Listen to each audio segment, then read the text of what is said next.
Alhamdulillahi Rabbil Alamin. Wassalatu wassalamu Rasulina Muhammadin wa ala alihi wa sahbihi ajma'in. Muhtaram jamaat, assalamu alaikum wa rahmatullahi wa barakatuh.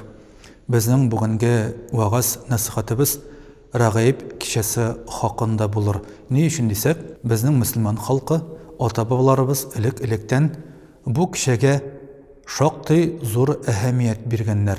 Hem Recep ayının birinci cümgasına karşı bulgan kişide muhterem cemaat halkımız ilik-ilikten onu bilgilep ötetirgan bulgan.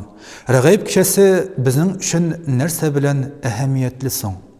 Kur'an'da Allah Rabbimiz Peygamberimiz sallallahu aleyhi ve sellem hakkında وَمَا أَرْسَلْنَاكَ إِلَّا رَحْمَةً لِلْعَالَمِينَ deb aytdi. Ya Muhammed sallallahu aleyhi ve sellem biz seni alemlerge rahmet için jiberdik, rahmet için kundirdik dedi.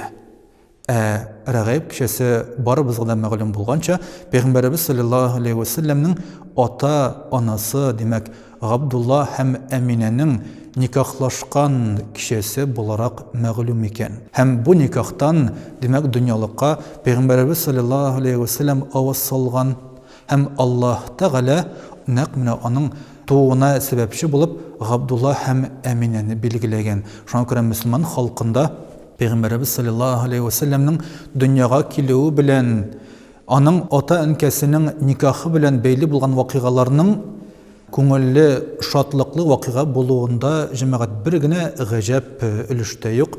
Bu ғажап нәрсе түгіл. Шуңа күрә бу безнең өчен якын.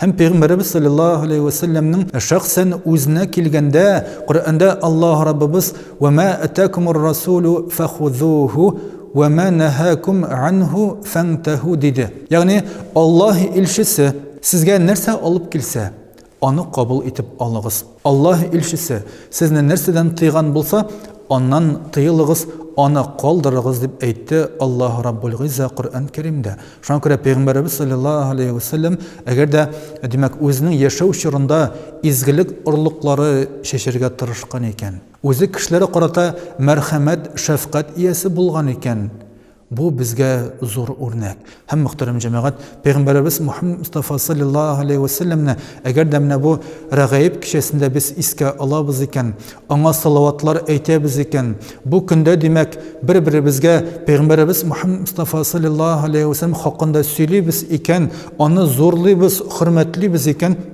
bu işler her vakitte dinimizde muvafık bulgan gamel.